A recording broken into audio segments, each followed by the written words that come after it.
building great companies, even if there's a bunch of chaos. It's going to be okay, everybody. It's a little bit scary, but it's going to be okay. 7 amazing companies are joining us today, along with all these great folks from the Launch team. Jackie, go ahead and take over and let's meet the companies. Yeah, awesome. So just wanted to invite everyone. Thank you so much for joining us today.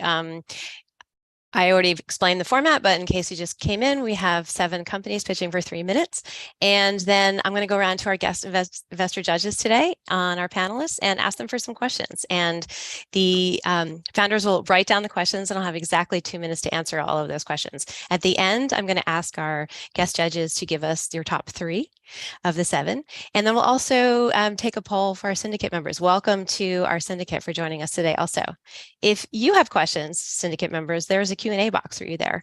If you could just drop your questions in there, and if you could please tag the name of the founder or the company so they know that that question is for them, and I'll try to fold some questions in there, and then we'll have a poll with you at the end as well.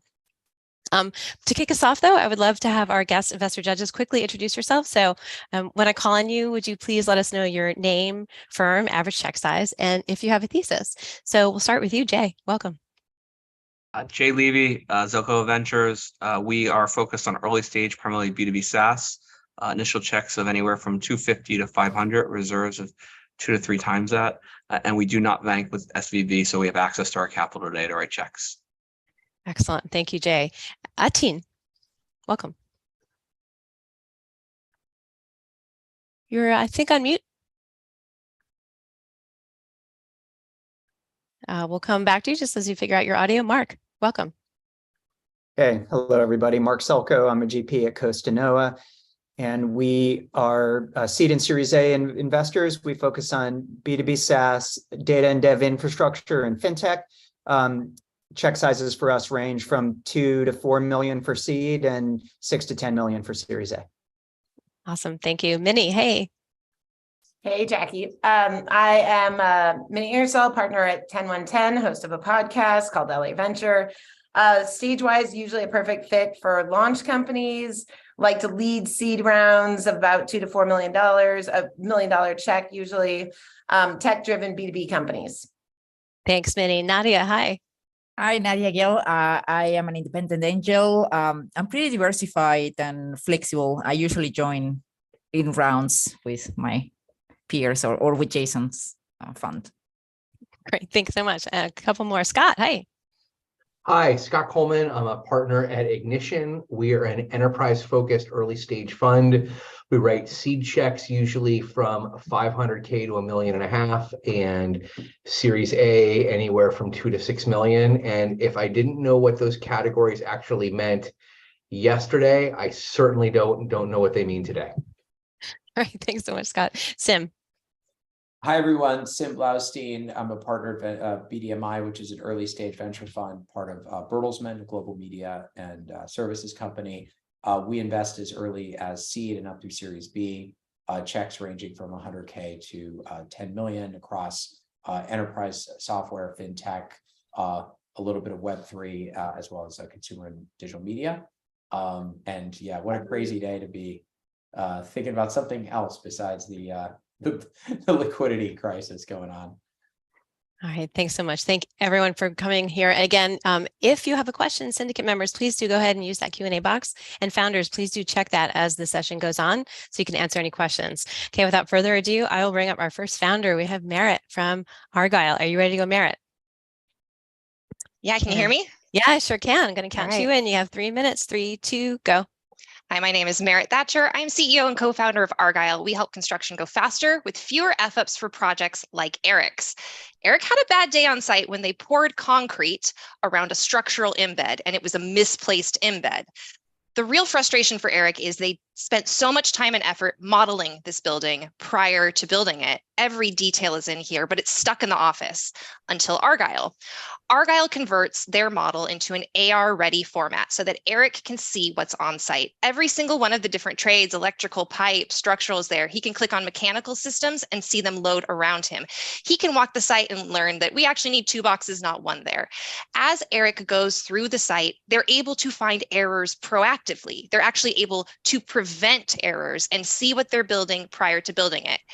Eric says the best part about this is no knowledge is needed. You take a first year, hand them Argyle, and 30 minutes later, they're back with the QA report, which couldn't come at a better time because right now we have major infrastructure and chip spending bills that are exacerbating a really tight labor market already. Construction needs to do more with less. So we're offering them a very affordable visualization option. We are offering AR immersion on commercially available headsets for $500 a month and an AR window on tablets like iOS for $100 a month. We have prepaid license revenue and off to a great start this year, 10K in January and 36K in February in prepaid license revenue. Now, Argyle's not the first people to bring BIM to the job site, but we're doing so in a way that is made to scale because it is user-friendly. And it has to do with our patented alignment technology. So this video shows a double speed walk. We're going from a chemistry lab down the hall in this high school. You can see that we're not only compressing such a big model, but that model stays aligned as you walk through the site. This is only possible with our patented alignment techniques. So JTM Construction, how hard was it for them to get started in Argyle? They went from nothing to a sale in 2 weeks, taking 20 different stakeholders throughout this new construction, and they caught design errors before they even began building. So now they're using Argyle on multiple projects, but they just found us with video online. It is clear from our video that Argyle is doing construction AR safer and smarter and faster than the competition. So we're driving people to our website for free trials, and that is how we're going to start tackling this problem here. Let's get 200 users in our first year. We're targeting project managers and superintendents on general construction sites and moving toward tradespeople. But beyond visualization, we're moving for construction intelligence to get early warning, classification, and forecasting on project sites that wouldn't be possible without this boots on the ground reality capture. My name is Maret. I'm a third generation construction contractor and a former lawyer. Logan built this solution. He's the alignment inventor, and he's a former building architect. We're Argyle. We help construction go faster with fewer F-ups. Thank you.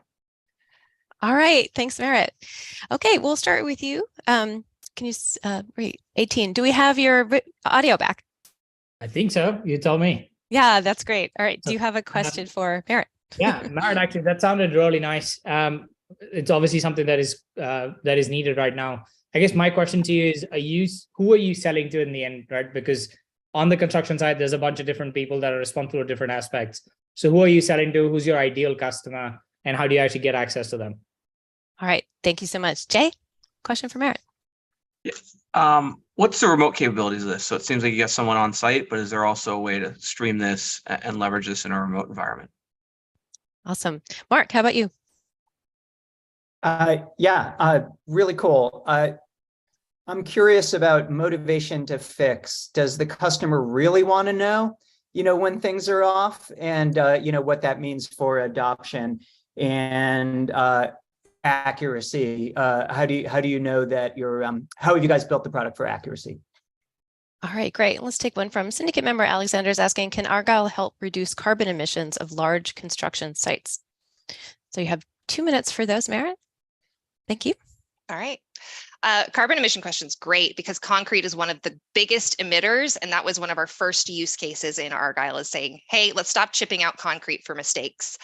So a teen asked, who are we selling to? The ideal customer for us and our entry point into the construction company is the virtual design and construction manager. They're the person in charge of making the building information model and indeed bringing all the different trades models into one cohesive unit. So if they have that person, that's our entry. That person is highly motivated because they love their model. That's what they're in. And it's very frustrating to them that it basically gets thrown away as soon as the document hits print.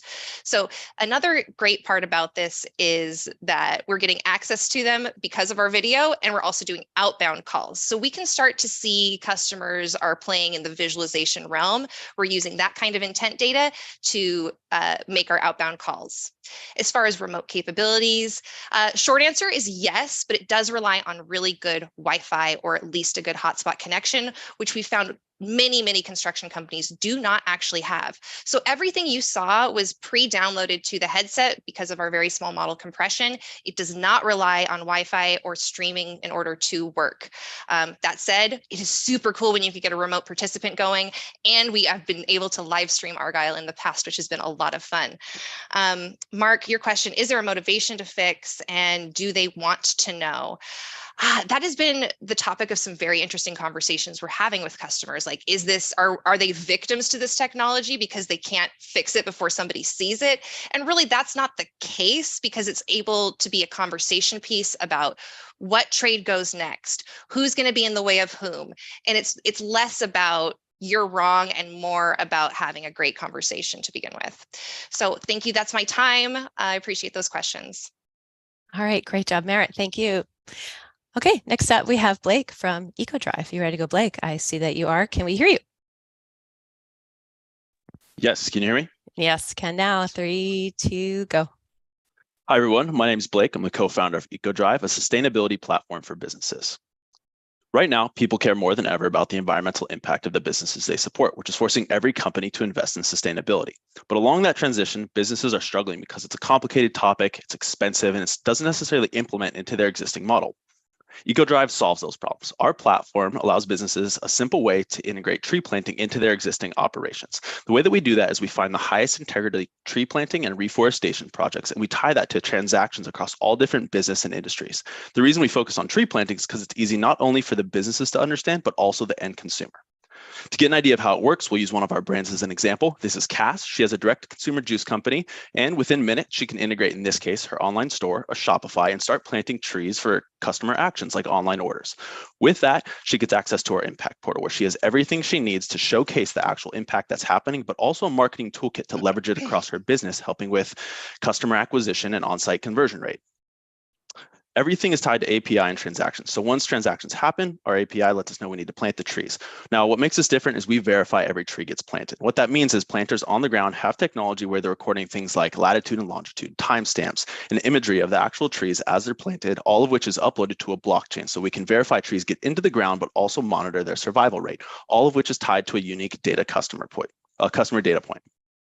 That allows brands to do things like post-purchase emails to that customer saying, hey, your tree has been planted and is in the ground, bringing them back to the brand, helping with lifetime value and retention. Also giving that customer a unique tree ID that they can register with Ecodrive.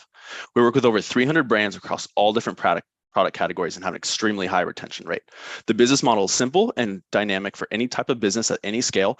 Starts at 45 cents per tree and $25 per month for that impact portal. We also have a free Shopify app on over 200 stores, which allows the end customer to opt in and cover the cost of the tree. We've grown over 100% year over year and been bootstrapped to this point. We launched our portal mid last year and expect to do over $1 million in revenue this year, really driven by the expansion of existing clients, but also the acquisition of new. In terms of competition, what really sets us apart is the fact that we tie into that customer journey and offer these businesses value for the sustainability initiative. Most times, sustainability is looked at as a cost center, whereas we are looked at as a growth center. You can see there on the left, that's a donation receipt. That's really all you get from the nonprofit partners. It's a huge lack of transparency. They're well-intentioned, but not set up to service businesses. We verify on top of that. Carbon credits are typically really expensive and oftentimes have a higher risk in terms of credibility. Our roadmap to 100 million, we expect to get 30,000 brands by 2027. We really plan on doing it by expanding integration different projects. That's how we acquire brands, both SMB and enterprise levels. We'll eventually expand to a carbon marketplace once that gets sorted out. We have more confidence in the credibility. Our team has experience across e-commerce, digital marketing, and of course, sustainability, as well as scaling and building development teams. We are Ecodrive, and we're working on building the standard and scaling sustainability for businesses. Thank you. All right, thank you, Blake. Okay, Vennly, you're up next, please. Question for Blake. I want to hear a little bit more about the vision. Is it doing the same thing? Your vision for like wild success for you? Great, thank you. Nadia, how about you? Question for Blake. Yeah, I want to hear more about any work that you are doing or will consider to do in the European Union and any clients you may have there. Thanks so much. Scott? I think I understand the revenue model. I don't understand what you actually spend money on besides people and software. Are there any underlying costs? And to me, this gets down to what are the unit economics of a business like this? All right, terrific. Let's take those, Blake. You have 2 minutes, please. Awesome. So I'll start, Minnie, with yours around vision and wild success. So really what we're trying to do is increase the adoption rate of sustainability practices across all businesses. We're starting with SMB, but expanding to enterprise. Our goal, and we can have a really successful, high-value business by planting hundreds of millions of trees a year. We do want to expand into other industries as well. So right now we're starting with verified nature-based solutions, specifically trees. That's very much our Trojan horse to expand into other things and allow businesses to essentially tie impact to their business. We want to grow with businesses and in turn grow the impact. So by getting to 30,000, 50,000, 100,000 brands, we have businesses doing something good for the world while also increasing and tying into their business and telling their customers that story, which is something we truthfully believe in is the business for good model. Nadia, in terms of the EU, so we abide by like UN and those practices around ICOF and all those type of things. Our biggest footprint is really in the US, which is interesting. We work with brands at all stages. We're a great first step, middle step, and last step. A lot of US-based companies are looking to get into sustainability. Our European clients, which we do have, our biggest footprint is US, but European clients tend to be more bought in on sustainability. And typically they've already done a lot of things that are right, and they're making extremely positive efforts in that direction. And we're this last customer touch point. A lot of brands and businesses in the EU, maybe even US, are already carbon neutral. That's more of an umbrella. We, again, tie to customer-centric approach and tell the customer, hey, something good is happening in the world because you're doing business with this brand, which is resonates no matter what country you're in. We also plant internationally. So we have projects all over the world. Most of what we do is mangrove trees because of their impact on the environment, but we do have capacity to plant everywhere. Scott, that funnels into yours to where the unit economics scale to where we typically live between a 52 to 67% gross margin. What that is, it's the tree, the labor, and then the verification cost. So that's where it's very scalable. Different projects have different margins, but we do try and stick there. And our goal is to level that out within the next 2 years, over 70%. I believe I got to all the questions, and that's my time. Thank you, everyone. All right, great job. That 2 minutes is tough. Great job so far. Okay, next up we have Zach from Frenter. Jackie, can you hear me? Yeah, sure can. I'm going to count you in, Zach. 3, 2, go. Hi, everyone. I'm Zach LeBerge, CEO and founder of Frenter, and we're building Shopify for the rental industry. Meet Kevin. He's the owner of B2B Industrial Inc. They're one of our clients, and they rent blasting mats as well as a variety of other industrial equipment for the mining industry. Before Frenter, customers would come to his website, they would fill out a form or call him on the phone and say how much it costs to rent that mat or any variety of other industrial equipment that they had. And this is how they do it. They were running everything on spreadsheets, leading to a ton of headaches in their business. Issues like double bookings, misplacing inventory, issues when it came to deliver and drop off of inventory. On top of that, they were juggling multiple apps to manage their finances. But then Kevin discovered Frenter. We limited the software he needed to just one singular platform. On the front end, customers can come to a storefront, browse the different types of equipment that he has for rent. And when they choose an item, they simply click on it and they can see all the product details. No more filling out forms, no more calling on the phone. They have access to all the information and they can rent directly online. On the back end, software tracks and manages the maintenance schedule and booking information on every piece of equipment.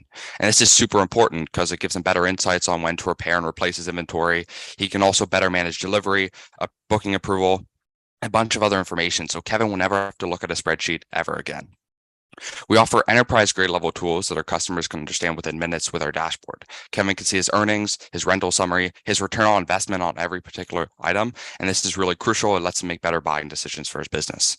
On top of that, we're streamlining dozens of manual tasks with tools such as email marketing, digital contract creation, identity verification, as well as connecting to their accounting, CRM, and POS systems. Now, Kevin's on track to do 8 figures of rental revenue, and he's saving 15 hours plus per week because he's no longer bogged down with multiple tasks. But it's not just Kevin. We have 24 SMBs on our platform and 3 enterprise customers. We started with construction and heavy equipment since it's the largest market, but we can expand to multiple different verticals. The rental industry is huge and overlaps in a bunch of different industries. Our business model, we charge $2K for enterprise subscription and then $150 for SMB, and we take 1% of all gross transaction volume. We have 45 enterprise companies on our waitlist. We're at 16.8K MRR, on track to hit 26K MRR by the end of Q1. Well, why now? So companies are starting to realize that they can increase retention as well as increase profitability by launching rental products. So you've seen brands like Decathlon launch the ability for customers to rent sports equipment, as well as Nike launching the ability for customers to rent shoes. So brands are starting to see an opportunity here and beginning to capitalize on it. On top of that, the American Rental Association has said that the rental industry has been growing faster in the last few years than it has ever, growing 12.5% last year alone. Our competition is antiquated. So we're dealing with 30 to 40-year-old legacy system players that don't provide an intuitive operating system, don't provide insightful data analytics, don't streamline the rental manager experience, and they're 2 to 4x the price of frenter. Our team has 60 plus years of operating experience in SaaS construction sales and the rental industry, and we're frenter, the Shopify for the rental industry. Thank you very much. All right. Thank you, Zach. Great job. Sim, you're up next, please. Question for Zach. Sure. I guess two questions. One is longer term, do you see yourself becoming more on the customer aggregation side? Do you start bringing demand as you get scale in different industries, you know, like building an Uber, or do you stay B2B focused? And then the second, I'd love to hear more about what the existing sort of market looks like. Are these companies that are already in the equipment rental industry and just need better tools, or is it, are you sort of creating a new market because the alternative is companies buying equipment? All right. Thanks so much. Back around the horn to you, Atin. And I apologize, you didn't get a chance to introduce yourself last time because your audio is out. Just quickly introduce yourself. Yeah, all good. Thanks, Jackie. So quickly about me, I run this firm called 27V. We invest in education, future work at the pre-seed and seed stage. Average check size about 150, where we can go anywhere from 25 all the way to 250. Anyways, that's me. The question for frenter, actually, and it's funny you mentioned the Nike Adventure Club, because that's actually a product that I looked at, but they discontinued it recently. And I wonder if you've got any thoughts on you know, how that affects what you're trying to build as a business, because obviously if someone with the you know, the resources of Nike couldn't really make it, what you're doing, how is that different? All right, terrific. Let's take one from our syndicate member. Ben is asking, please explain more about customer acquisition. So do you want to tackle those? You have 2 minutes, Zach. Yeah, sure. So, and to answer your question on Nike, that particular case, right now we're very focused on the equipment rental industry. The margins on shoes and selling shoes they produce for $10 and selling them for $200 and renting that is very different than the margins on, say, a $10,000 equipment that sells for hundreds of thousands of dollars. So, in our case, we're renting very high margin piece of equipment that are then renting for very high value. So, that's where the difference is. If we were going to approach, and where Sim asked about, creating that new market, if we were going to approach existing retailers and have them convert towards rentals, it would be the Caterpillars of the world, the people that are producing the very high, high value equipment that can be rented out for thousands of dollars a month and very profitable. And also in terms of like customer aggregation and like our vision for the product. So first we want to start off with, let's build a killer operating system for these businesses, because the biggest issue in our industry is asset management and being able to better manage your inventory and having more data on it. Eventually, we believe there's a play where then we're launching other tools such as marketing for these businesses, helping them increase their revenue, which then also increase our revenue because we take that 1%, as well as launching, equipment financing for these businesses, insurance, and building that ecosystem for the rental industry. Ben, in terms of customer acquisition strategy, right now we're a couple different angles. We have the associations. We're in the American Rental Association, Canadian Rental Association, and we do a lot of blog posts and content there to get customers. We also have a great sales team with a background in construction tech, as well as background contractors in their earlier life, so they really understand the language that these rental businesses are speaking. And then there's also this third type where we have partnerships with the IT managers of these rental companies. So these IT managers represent dozens or even some cases hundreds of rental companies, and then allows us to do a one-to-many sales approach where we can approach them, and if they like our software, they can then speak to all the different rental businesses that they represent. I think I've answered all the questions. And happy to answer any more. All right. Thank you, Zach. Great job. Next up, we have Brian from Vennly, who looks ready to go. Almost. Ready to rock. Whoops, excuse me. Oop. Sorry. All right. That. No way. I'm going to count you in 3, 2, go. Hey everyone, I'm Brian from Vennly. We're business analytics for audio.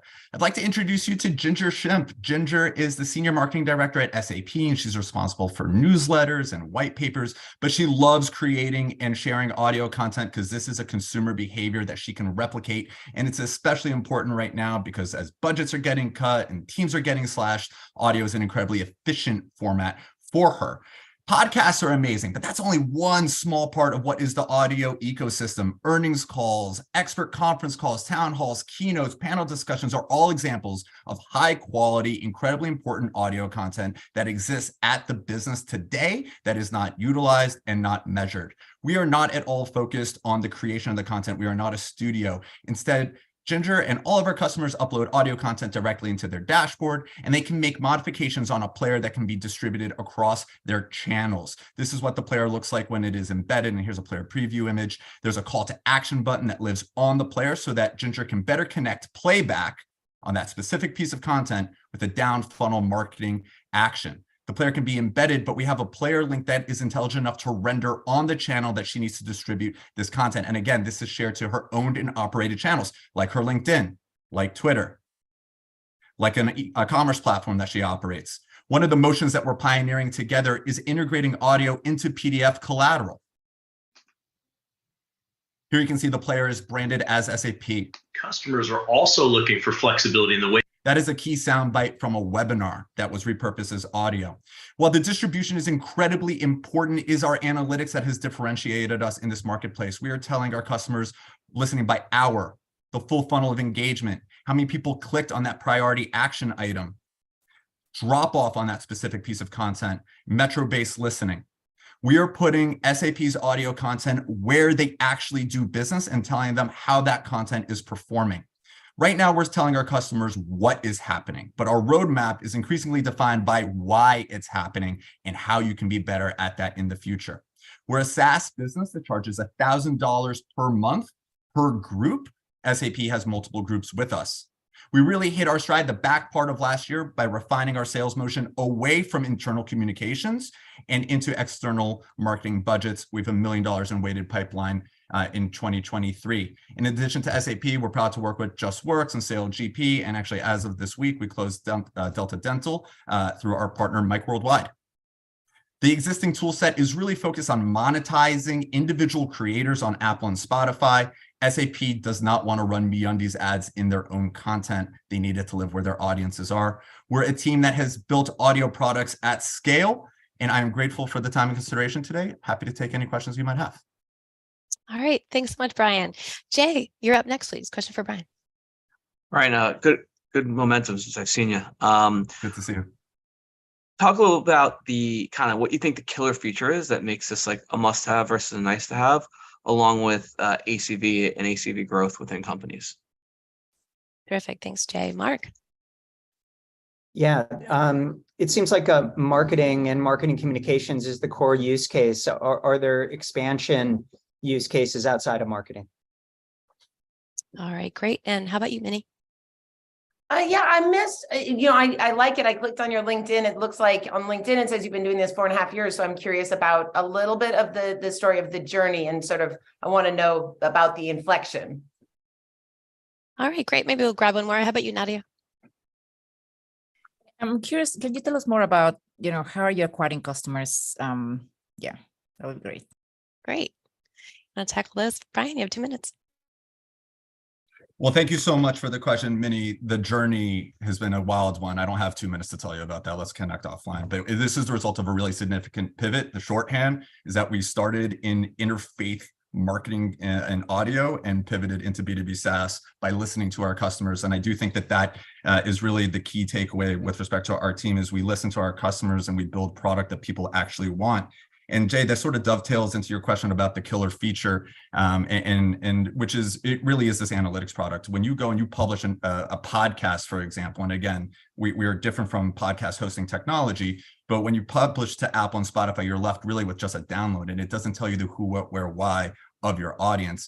Businesses like SAP, but really all businesses have invested so significantly in their blogs and newsletters, which is a channel that we're pioneering as well with respect to putting audio on there. LinkedIn, right? They want to understand how their stakeholders are actually engaging with this high priority piece of content. And so to be able to tell them what's happening and why it's happening and did it move the needle for your business is really the killer feature. We do think that there's tremendous room for expansion. We are increasingly talking to sports and entertainment brands. And so this idea around monetizing their content is really interesting. And so I think there's a lot of exciting things that we can do to help facilitate, revenue generation, which is incredibly important, obviously, at all times, but especially in a down economy. Can this be a profit center, not just a cost center for you? That's a really exciting opportunity for us moving forward. Our ACV is at $26,000. And then I do think there are some levers, again, around the data analytics product that we'll be able to do short term, but then moving into the future around monetization of content, which will be really exciting for us. We have sort of two strategies. The first is to work directly with the brand. SAP, JustWorks are examples of working brand direct. Our ICM there is the VP of marketing, but we do have channel partnerships with integrated communications agencies, which is how we got the Delta Dental business. So thank you so much for your time. And again, thank you for all the great questions. All right. Thanks so much, Brian. And a reminder to the founders, please continue to check the Q&A box and answer those questions in real time. Okay, next up, we have Alex from Origin. Awesome. Hey, how's it going, everyone? Oh, you sound good. Okay, counting you in 3, 2, go. Awesome. Hey, I'm Alex. I'm the founder of Origin, and we're building modern business tools for tour operators. I want you to meet Brendan. He's from Western Spirit out in Moab, Utah, and they take people on multi-day mountain bike tours. That sounds pretty awesome, right? But when Brendan came to us, their booking process was not awesome. Anytime someone wanted a book, they had no option but to call or email, which set off a chain reaction of manual tasks like calling guides, sending invoices, reminders, and trying to keep track of everything so they didn't get overbooked. This process took them 30 minutes per booking, and it turns out they weren't the only tour operator struggling with this. So that's why we built Origin. Now, their customers can book directly on their website, and their team doesn't have to play phone tag because the process is completely automated. Instead of spending 30 minutes to process a booking, they got that down to 2, and they got this all installed on their existing website without coding. When they log into Origin, they can see their entire calendar, customer details, assign guides to trips, collect payments, and more all in one platform. The best part is that when a trip is full, Origin automatically updates their website to make sure they can't get overbooked. With Origin, Western Spirit's saving 30 hours a week. They got time back they didn't even know they had, and they can focus on growing their business instead of just trying to keep up. When Brendan was searching for a solution, he found that the only other options were over 10 years old, they were clunky, and designed to sell tickets for museums or other attractions. Even large marketplaces like Airbnb can't help because they don't offer software for businesses. Origin made it easy for them to start because it didn't cost them anything up front or increase their overhead. Origin makes money from a 5% fee on every booking that customers pay, while the business just pays for payment processing. This means that we'll make around $60K per year from Western Spirit, and we have a 5-year contract. There are around 10,000 businesses this size in the US. In the total market, there are over 300,000 businesses, and they generate over $49 billion in total gross bookings a year, again, just in the US. Over 60% of the industry is still processing bookings on pen and paper, though, which means $30 billion is just totally stuck offline. This industry is big enough that we can become an $100 million business without getting a customer to switch from a competitor, but they are anyways. To reach this goal, we need a 4% market share or 15,000 users. Later in Q2, we'll launch our first add-on marketing features to introduce recurring revenue, and this is the first step in Origin becoming a full funnel platform. To get the word out, we've been building distribution channels with organizations that offer direct access to our ideal customers. We're also focused on content marketing and building an awesome self-serve product so we can focus our time on those larger contract value customers. Origin's live, and we've been building our product with a small group of users to solve all the major use cases before a full go-to-market push. In 2022, we made 101K in revenue. February, we made over 14K in revenue, and we started onboarding over 50K of new revenue that'll be live before the summer. While we work with companies like Western Spirit, we also work with companies that offer things like history and architecture tours, fishing charters, rock climbing, kelp foraging, and even backcountry skiing like you see here. This is the team building it. We're obsessed with this industry and solving its longstanding problems. Again, my name is Alex. I'm the founder of Origin. We're building modern business tools for tour operators. Thank you. All right, thanks, Alex. Scott, you're up next, please. Question for Alex. Nope, did we lose you? All right, we'll go on over to Sim. I think you're just on mute, Scott. Oh, you're on mute, Scott. There you go. Sorry, Sorry I was about looking that. for you. Alex, nice presentation. How do you do the demand side? How do you find your customers? And also, how do you do customer service? Because this is an SMB focused business, and that can often be a challenge. All right, terrific. Thanks, Scott. Sim. Can you talk more about the competitive landscape? Who else is out there? All right, great. Back around the horn to you, Atin. Alex, I'm all about origin stories, pun intended. So tell me about how you came up with the idea in the first place. What hit you on the head? All right, great. Let's grab one more. Jay. How do you differentiate from some of the competition out there, and what makes you win versus them? All right, wonderful. You have 2 minutes for those terrific questions, Alex. Awesome. Yeah, thank you so much. So I'll start off with the story. So I've spent pretty much my entire life on the customer side of this industry. I grew up in the Bay Area, grew up going to Tahoe for mountain biking and skiing, Santa Cruz for surfing and mountain biking and all of that. So I've really been on the customer side of this experience. It brought me out to Colorado for college. While I was in college, I traveled around to all the different mountain towns, tried to find things to book and things to do. And the experience was always horrible. I didn't really think anything of it as a college freshman, but as I was going through business school, I realized hey, this could be a really awesome opportunity for a case study for an industry. I went back to those same operators who I looked at years prior. They were in the exact same position. I realized that none of the software advancements that are happening in any other industry were making it to these tour operators, and was dedicated to figuring out the reason for that and to help these businesses out because it's something I'm so passionate about. In terms of the demand side, the customer service, and having SMBs as customers, you're totally right. Our customers are primarily small to medium-sized businesses. They're often owner operators. The owner is sometimes the guide that's out there in the field going on trips. So, our goal is to really have the most easy to use platform as possible and to have as many help articles and resources as possible to help these users sort of answer their own questions without having to rely on us as support. So that kind of gets us into the competitive differentiation where all the incumbents in the space are literally from 10 years ago. Some of them haven't even updated their website in over 5 years. They have screenshots from 2017 on there. Their products are so hard to use and so clunky that anytime a customer wants to change anything, they have to call into support. It's really inefficient. And that same thing can be said about sort of the entire sales motion of those companies, where they have to be sort of sales driven, even though they're selling to SMBs, which is not efficient. So we want to flip that around, go bottom up, and have an easy to use product. So I'm out of time, but thank you so much. All right. Thank you, Alex. All right. Next up, we have Jess from Participant. Okay. All right. Can we hear you, Jess? All right. Hi, everyone. Excellent. I'm going to count you in. 3, 2, go. All right. Hi, I'm Jess Riegel, and I'm the founder of Participant. We help leaders drive positive impact. So employee engagement, not doing so hot right now with return to office tensions, layoffs, low morale. Experts say it's only going to get worse.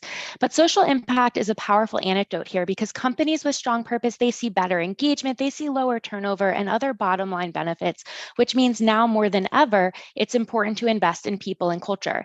And impact spend is on the rise. This is growth over the last decade, but operators now need better tools to put their ideas into action because unlike more traditional functions like sales, there's no real playbook here. It's tough to track and it's really manual. So Participant helps operators design and run impact initiatives in a way that saves them time and drives action. One of them is Quinn, and she leads corporate responsibility for NBA national champs, the Milwaukee Bucks. And as staff got back to office last year, they were thinking a lot about how to build up positive culture and community. So they partnered with us to power their inaugural Bucks Vote initiative. They get this branded web app with teams, action prompts, leaderboards. Quinn can create friendly competitions like department versus department and custom rewards like Bucks Votes t-shirts. It's our expert created content branded with our clients' look and feel. It's all bite-sized, gamified, trackable. Plus, we have these automated nudges that are proven to increase follow-through. On top of our pre-built modules, Quinn can use our custom action builder to create any custom tasks she wants to encourage and track, like surveys. She has engagement data at her fingertips, and colleagues say they appreciate their employer providing this resource because it reinforces that they care. And what that reflects is how the future of work isn't just about better tools for async collaboration. It's really a fundamental shift in the role of business in society and how employers support their people. So driven by these tailwinds, we launched B2B sales last spring and are on track to close $250,000 revenue in our first year. We're live with 25 clients. They include these major brands and universities, and clients pay subscription based on feature access and their size. And as you know, companies are paying extra close attention right now to the ROI on resources that they offer. Our early data shows really strong participation rates versus industry average, and clients seeing real benefits like saved time, streamlined workflows, better conversion, plus secondary benefits to social impact like positive PR and word of mouth. We fit into our buyers, people, and culture stacks as it expands beyond the bare minimum of payroll and compliance. We're mainly replacing emails and spreadsheets but compared to incumbent CSR tools, we're action-focused and use behavioral nudges to drive follow-through. We're getting in front of buyers first by email with a 30% response rate, then adding content marketing and plan to grow through channel partnerships and integrations. We also use professional associations and events for lead gen. What's next is we're adding external activation. So picture our Bucks partnership turned outwards to their millions of fans.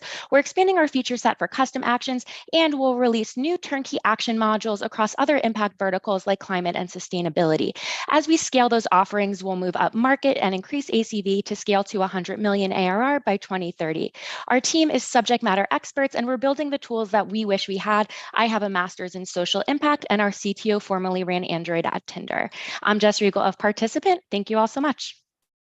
All right, thanks, Jess. Okay, Mark, over to you. A question for Jess. Thanks, Jess. That was a good presentation. My questions for you are, how do you navigate the tension between like a head of people in HR who wants to do something standard and then the business function owner who hates when they do that and just knows their team? Who's your buyer and how do you navigate that? That's question one. And question two is, there's been so much creativity around products like this that are about employee engagement and retention. How do you stand out from actually lots of great things out there? All right, great. Thanks, Mark. Minnie, over to you. Yeah, maybe a similar, just how customized is this, like, versus how cookie cutter? Like, I would have thought that everyone has a different idea of what social impact initiative they want to run. All right, great. So that was 3 questions. Let's grab one from Syndicate. Francis is asking, what's your average revenue per customer? So you have 2 minutes for those, Jess. All right.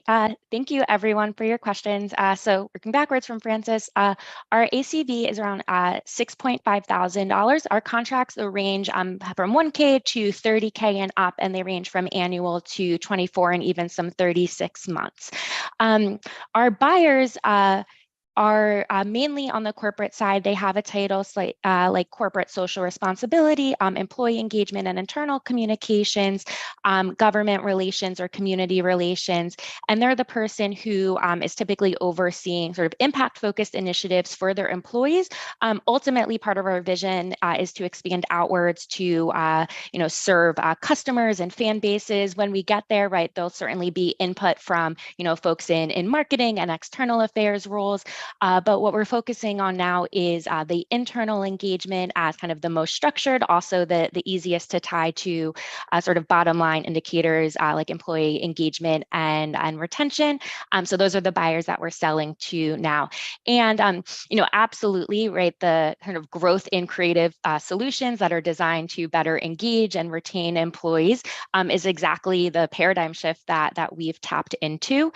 And our real differentiator is based on our gamification model, all based, actually in my background as a researcher on the behavioral science of what gets people to take action. So rather than just having sort of passive posts on an intranet, we really have built a system that helps people navigate through, engage, and act on content using nudges like social accountability, gamification, and positive reinforcement.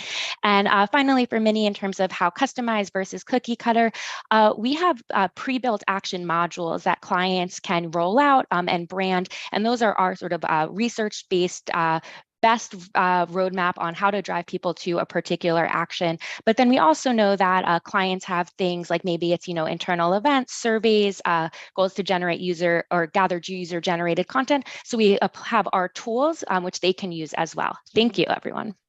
All right, great job. Thanks, Jess. Okay, and for our 7th founder, we have Masry from Welling. Are you ready to go, Masry? Yes, I'm excited. Excellent. Let's hit play on that. All right, I'm going to count you in, Masry. 3, 2, go. Hello, everyone. I'm Masry, the founder of Welling, the fast way to organize and share work. There are so many tools for team collaboration, and yet most teams still use these basic apps to collaborate daily because they're fast while other tools are just slow and overcomplicated. So what makes Welling different? Well, we make it so easy and fast for anyone, not just teams, to organize and share work. I can quickly collect my ideas. I can add an image, drag up a file, or paste a link. I can color code my ideas, tag them, and each wall is divided into sections, so I can create another section and easily move my ideas from one section to another. I can display this section as a list to maybe manage tasks, or as a board where I organize and categorize my ideas in different columns. I want you to meet one of our customers, Harvey. He's a social media manager and his team use Walling to organize their sponsorships. So here is an example wall where they have added information about their sponsor, the KPIs and objectives. They have shared the sponsorship messaging and assets and organized it in different columns. And on the same wall, they have shared the writing guidelines for the sponsorship and discussed them in comments. Meet another customer, Robert. His design agency used Walling to organize and manage their client projects. They also use it to share notes and mood boards on a daily basis. Here is an example client project wall where they have shared information about the client, the brand values, the project requirements, and they have added all the documents provided by the client on the same wall. And they added details about the target audience in another section and added and organized a beautiful mood board. This wall also contains all the important files and links related to the project, and they manage the project tasks in the same place. Harvey and Robert are not alone. We have over 1,500 paying customers that just love the experience of Walling. We even have a wall of love where you can find some of our customers' reviews. Like Larry, she loves Walling. She literally talks about it to everyone she knows. Or Ken, who used Walling with his creative team to share inspiration, work in progress, and getting feedback. Or Peter, who finds the experience of Walling very intuitive, and he's happy to renew his subscription. Just go to walling.app/love to see how much our customers enjoy the fast visual experience of Walling. We're bootstrapped. We're currently at $7,200 in MRR with over 2,500 weekly active users. Our business model is simple. You can pay $72 per member per year or $8 per member per month. And 40% of our paying customers commit to the yearly plan within just 7 days of signing up. It's because of how fast the value of Walling clicks with them. And our growth has been largely driven by word of mouth. There are over 500 users invited to a wall every month by another Walling user, and over 450 public walls shared on the web every month.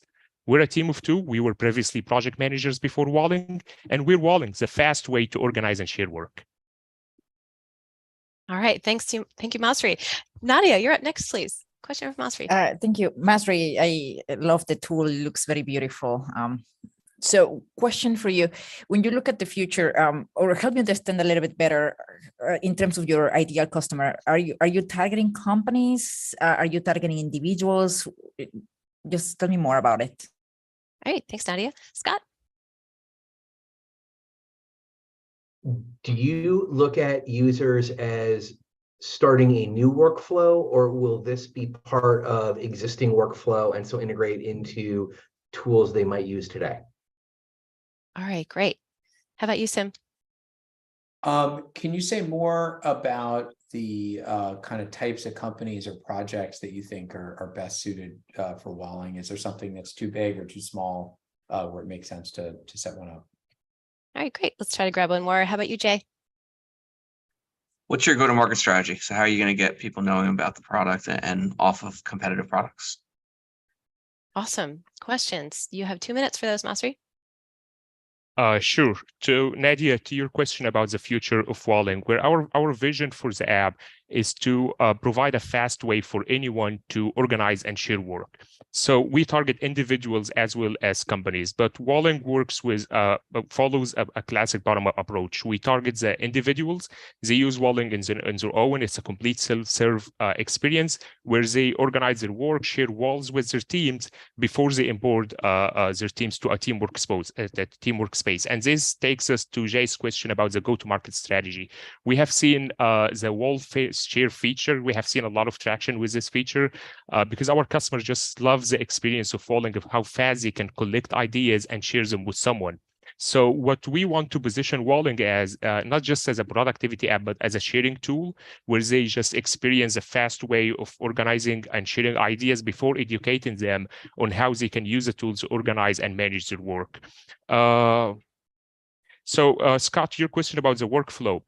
Before Walling, teams typically use a project management app. That's what they typically compare us to manage the tasks. But we understand that there are other components of the projects, like the project ideas, notes, links, and files, and they are typically scattered between email, Slack, and other documents like linear documents.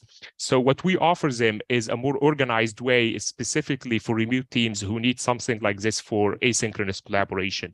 And Sam, to your question about the verticals, we have seen traction with specific verticals, especially professionals and teams who work work with a lot of ideas on a daily basis, such as product managers or creative agencies and marketing agencies or social media teams. For these teams, Walling just doesn't make them more productive because they work with a lot of ideas on a daily basis. It helps them to collaborate and communicate these ideas and their work more effectively with their team or with their clients. That's my time. Happy to answer any additional questions. Thank you so much. All right, thank you, Masry, and great job to the founders. Okay, investors, now comes the hard part for you. I am going to ask you to give us your top 3 of the 7. And when I call on you, I'm going to ask you to give us your top 3 in backwards order to create a little suspense. So you could just tell us my number 3 is X company, my number 2 is Y company, and my number 1 is, and then tell us why, maybe a few words why you voted them number 1. In the meantime, we are going to launch a poll for our syndicate members to vote for your number 1. I would ask our guest judges to not peek at that poll. Let that get going. And then we'll circle around back with you and give you a moment to think about that. Yeah. And for those of you, while you're thinking of your 3, 2, and 1, who are asking questions about Silicon Valley Bank and all that stuff that went on, I'm 90% sure it'll be worked out over the weekend with them getting bought by another firm, and it'll be business as usual in a week or 2. If not, hopefully the government backstops it and gets preferred equity, and taxpayers make double or triple their money backing Silicon Valley Bank and keeping it from, imploding, I guess. But big lesson from this, keep your money in 3 or 4 bank accounts, which luckily I had a VP of Ops, Elliot Cook, who taught me that early on. And I just checked our bank accounts and I was like, we're in majority in 1 account. And I'm just fixing that at some companies, that I control. So really difficult times. It's particularly challenging because the companies that were using Silicon Valley Bank that are impacted are ones that had a large amount of money. In other words, they tended to be the most successful companies who were the least at risk over the last 18 months, Jackie. And so, now we were helping all the companies that were struggling through the popping of the financial, the speculative asset bubble that burst. We were focusing on those companies the last year, trying to help them. And the strong companies, well, they were doing great. They were the strong companies. Didn't need a ton of help. And now those ones are going to need a ton of help. So startups are hard for founders, for capital allocators, for the service providers. So if it was easy, everybody would be doing it. And instead, 2% of society is here on this phone call trying to build companies. And so it's never easy. And I guess we'll figure it out because we always do. Right, Jackie? We always figure it out. Right. For this stage of company, since you don't have $50 million in a bank account with Silicon Valley Bank that you have to wonder if you have access to, and if you're going to hit payroll, just focus on your 1 to 200 customers, obsess over them, understand why they use your product, and then try and double down and triple down on the value they're getting from your product and make it even more valuable to them, maybe to the point of being indispensable, and then you'll achieve market pull, where customers are calling you and asking you to take their money. Okay, was that a good enough filibuster while people thought that was about great. Their votes? Okay, good.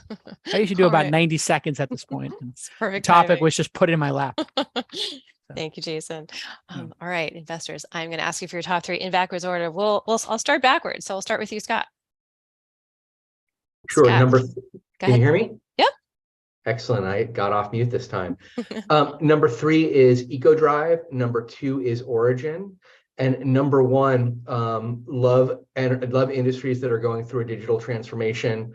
Love how you can collect data that people don't have today. And so number 1 for me is Argyle.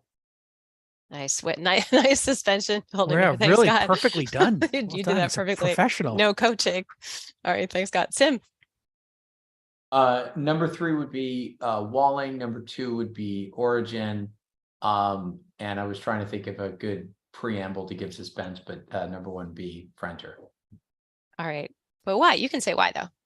Oh, sorry. Yeah, I mean, actually, similar. I'm intrigued by kind of creating value in industries that haven't been sort of disrupted by technology, and clearly ripe for automating and bringing new revenue streams to these assets. Great, thanks, Tim. Nadia, you're up next, please. My number 3 is Ecodrive. My number 2 is Walling. And my number 1 is, for the same reasons that Scott mentioned, I see a digital transformation in industries and a need and really customers willing to pay for that, Argyle. All right, thank you, Nadia. Minnie. All right, I had number 3 as Vennly. I had industry transformation high on my list like everyone else, but that led me to Argyle number 2 and frenter number 1. Partly, I think there's a lot of industry transformation. I think there's a lot of tailwinds to rental, and it's also just a good fit for 10-1-10. Awesome. Thank you, Minnie. Mark. Okay, I had frenter as number 3. I had Vennly as number 2. I kind of like the trend in voice, and I love the customer mix. And I had Argyle as number 1. I think there's an opportunity for real technical advantage, and I thought Maret was pretty awesome.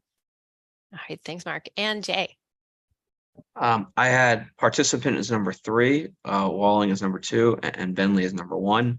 Vennly number 1 because I think it should be an easy product to sell, and I like things that are easy, and we're seeing voice content exploding in the market right now. All right, amazing. Everybody got votes. Andre, who is our top 3 for today's session? All right, thank you everyone for voting. So in third with 3.5 points, we have Vennly. In second with 4.5 points, we have frenter. And in first with 7 points, we have Argyle.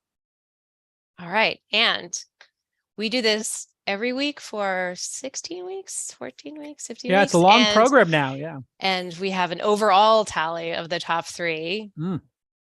Who are our top 3 companies? All right, and our overall Andre. Oh, wait. I did this out of order. Hang on, let's do the syndicate poll next. So for the syndicate, in first right now, we have Argyle, and it's very close between, we have a 3-way tie actually. In second, we have frenter, and then, second is Origin, third is frenter, and then fourth is a 2-place tie. So very tight in the syndicate poll. It's been like this week over week. All right, our top 3 of the whole session, the whole cohort. Okay, overall, Origin in third, frenter in second, and Argyle in first. Incredible. Usually we'd like to give the number of votes. You have the scores there for the overall? Do you have the total scores? I do. So yeah, because I like to know the difference, like if there's a the far gap between 1, 2, and 3. So the grand total, Origin was 64 points, frenter was 79, and Argyle with 125.5. Okay, great. That's pretty close and pretty standard on how we do this. And this is just how ultimately the early stage seed venture community perceives these companies at this moment in time.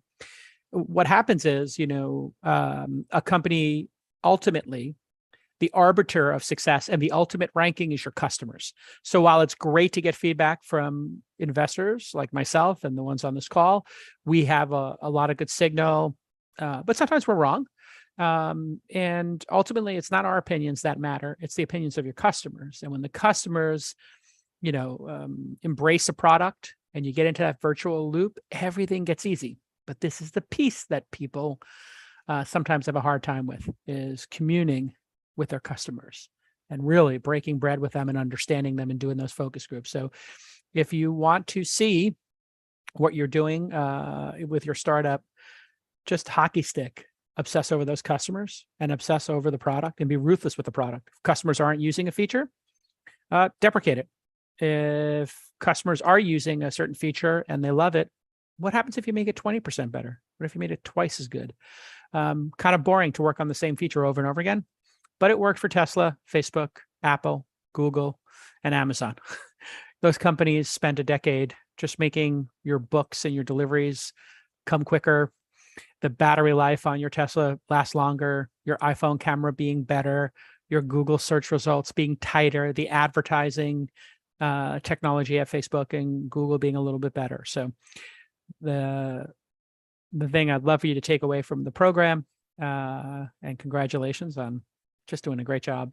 These companies are all very real customers, real products. We'd love to see that.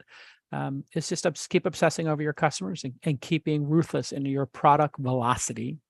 And now is the moment in time for all of the founders to unmute their microphones and say, thank you, Jackie. We love you, Jackie. Go ahead. 3, Thank you so 2, Okay. 1. Thank you, Thank you, Jackie. We love you so much. Love you. And you can just keep saying it over and over Love again. you. Just keep saying it Thank you over and over so again. Oh, much, she's so Jackie. amazing. Jackie's the best. Thanks, She Jackie. hates this. She doesn't want any credit. She is the most selfless person I've ever worked with. She hates it. Write her a long, effusive letter. Put her publicly into the founder Slack. Couldn't do the program without Jackie. And my all-star Andre. This is my rookie all-star. Yeah, So, Andre is doing awesome. a great job. Also want I'm to thank our noticing. partner, Fenwick. Oh, Fenwick's amazing. Great Yeah. law firm. That's my law firm. They do a great job for me.